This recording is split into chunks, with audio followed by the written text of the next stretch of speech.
নমস্কার বন্ধুরা, আমি ঝুমাজ কিচেনে তোমাদের সবাইকে স্বাগত। আশা করি বন্ধুরা তোমরা প্রত্যেকেই ভালো আছো এবং সুস্থ আছো, আর আমিও ভালো আছি। আজকে তোমাদের জন্য রেসিপি নিয়ে এসেছি মোচার কোপ্তা কারি। দেখো, তার জন্য একটা মোচা নিয়েছি। মোচাটাকে আগে ছাড়িয়ে নেব। দেখো, যারা মোচা ছাড়াতে জানো না তারাও দেখে নিতে পারো। যারা অনেকেই তো জানো মোচা কাটতে তো অনেকেই পারো, কিন্তু আবার নতুন যারা দেখবে অনেকেই কিন্তু আবার পারে না, তারাও একটু শিখে নিতে পারবে। এবার দেখো, এই পেছনের অংশটা বাদ দিয়ে দিলাম। তারপরে এই শক্ত কাঠির মতন এটাও বাদ দিতে হবে। তারপরে আর একটা সাদা অংশ থাকে, যে এটাও শক্ত হয় খুব। দেখো, পেছনের পর্দাটা মতন ফেলে দিলাম, তারপরে কাঠিটা, তারপর ওই সাদা অংশটা ফেলে দিতে হয়। এবার এইভাবে সবগুলো আমি বেছে তোমাদের পরে দেখাবো। এবার দেখো, আমি এই জলের মধ্যে নুন দিলাম আর একটু হলুদ দিলাম, তাহলে মোচাটা কিন্তু কালো হবে না হলুদ দেওয়ার জন্য।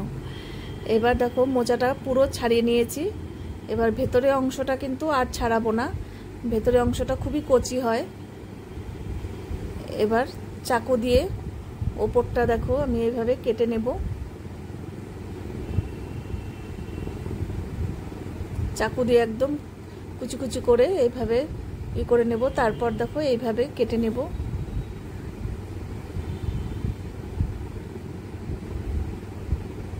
দেখো, আগে এক পাশটা এইভাবে চাকু দিয়ে করে নিয়ে আবার ওপর পাশটা ওইভাবে একইভাবে করব। তারপর দেখো এইভাবে কেটে নিলে দেখো খুব কুচি কুচি করে কেটে আসে।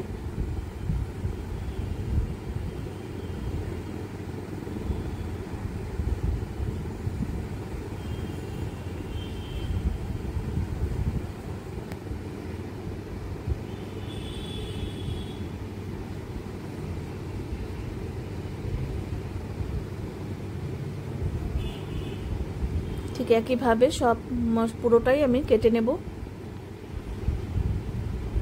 এবার কেটে ওই হলুদ জলের মধ্যে দিয়ে দিলাম।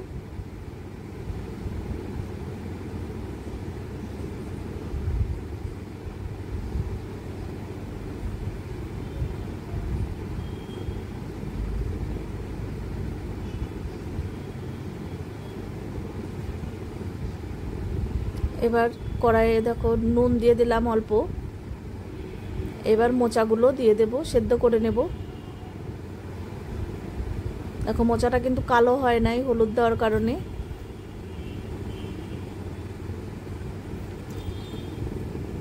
এবার এই মোচা সেদ্ধর মধ্যে দুটো আমি আলু কেটে দিয়েছি, একবারে সেদ্ধ হয়ে গেল, আলাদা করে সেদ্ধ করতে হলো না।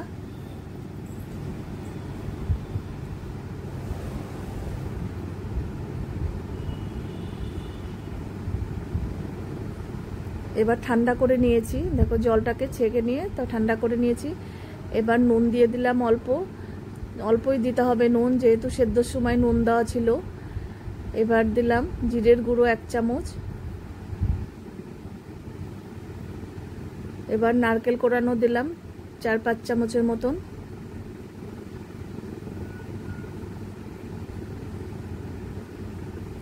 হলুদের গুঁড়ো দিলাম 1/2 চামচ। বেসন দিলাম 1 বাটি, আর গরম মশলার গুঁড়ো 1 চামচ।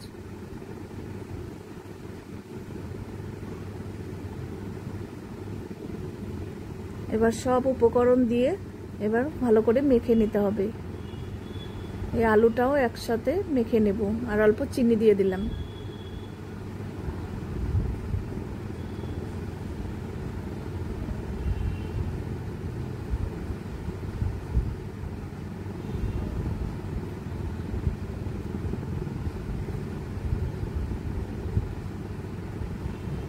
মোচার এই কোপ্তা কারি কিন্তু একদম নিরামিষভাবে করব।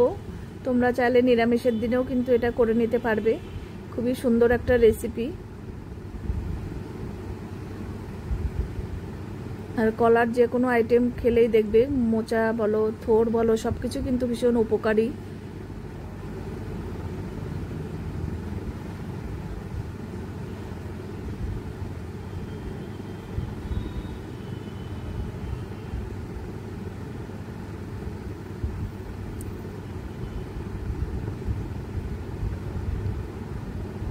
তোমরা চাইলে এখানে ঝাল লঙ্কার গুঁড়ো দিয়ে নিতে পারো, আমি ঝালটা এখানে আর দিইনি।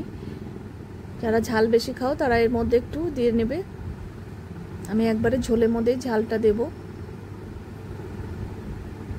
এবার হাতে একটু তেল মেখে নিলাম যাতে হাতে লেগে যাবে না।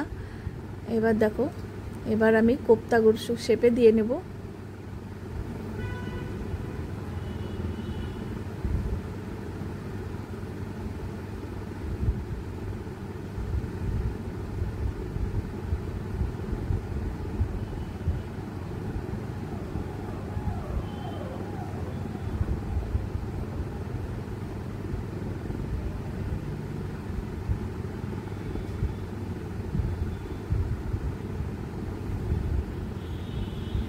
এবার দেখো কড়াইয়ে আমি তেল গরম করে নিয়েছি।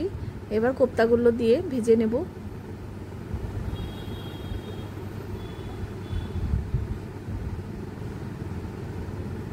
এই কোপ্তা কারি তোমরা একদিন নিরামিষের দিনে কিন্তু করে দেখবে, তোমাদের ভীষণ ভালো লাগবে।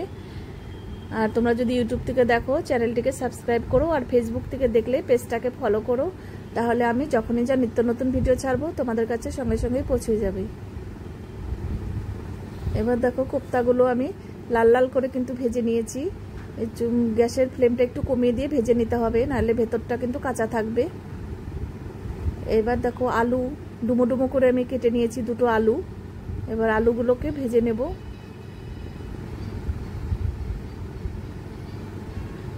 অল্প নুন দিয়ে দিলাম।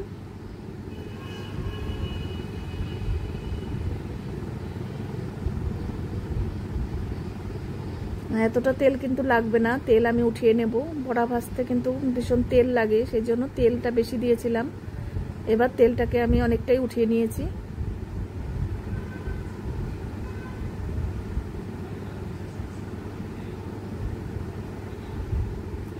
এবার একটা তেজপাতা 2 টুকরো করে দিয়েছি, আর সাদা জিরে ফোড়ন দিয়েছি।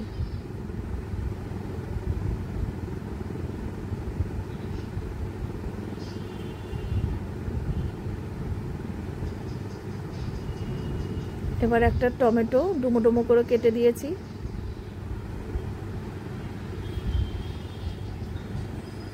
এবার অল্প নুন দিয়ে দিলাম। টমেটোটা হালকা করে আগে ভেজে নেব, টমেটোটার কাঁচা গন্ধটা চলে যাবে। এবার 2 চামচ জিরে বাটা দিলাম, আর 4-5টা কাঁচা লঙ্কা ফেলে রান্নাটা করব। আদা বাটা দিলাম 1 চামচ, হলুদের গুঁড়ো 1 চামচ, কাশ্মীরি লঙ্কার গুঁড়ো 1/2 চামচ। এবার খুব ভালো করে কষিয়ে নিতে হবে মশলাটা, যতক্ষণে না জিরের কাঁচা গন্ধটা চলে যাচ্ছে ততক্ষণ কিন্তু কষিয়ে নিতে হবে। এবার দেখো মশলা থেকে কিন্তু তেল ছেড়ে দিয়েছে।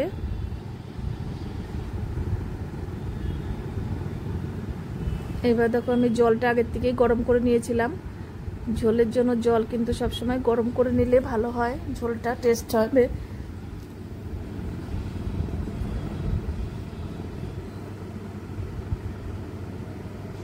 এবার আলুগুলো দেব।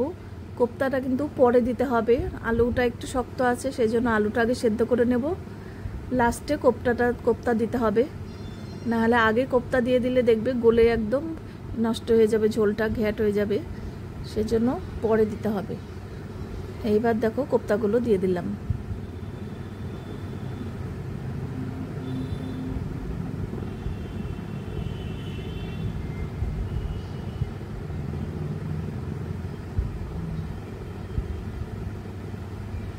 এবার মিষ্টির জন্য একটা বাতাসা দিয়ে দিলাম, তোমরা চাইলে চিনি দিয়ে নেবে।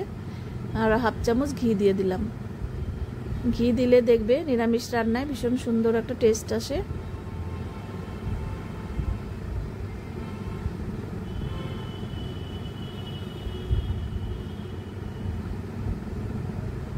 দেখো কত সুন্দর কালার চলে এসছে ঝোলের।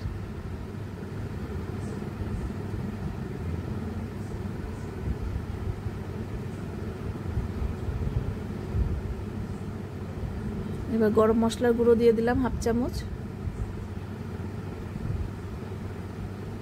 আবার একটু মিশিয়ে নিচ্ছি।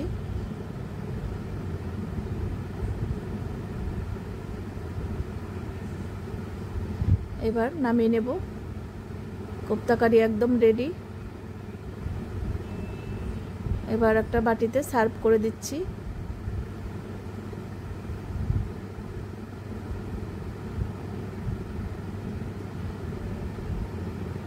আজকে তাহলে আমি এখানেই রাখছি, এর পরের দিন আবার নতুন কোনো রেসিপি নিয়ে তোমাদের সামনে চলে আসব। এই গরমে তোমরা সবাই সুস্থ থেকো, ভালো থেকো।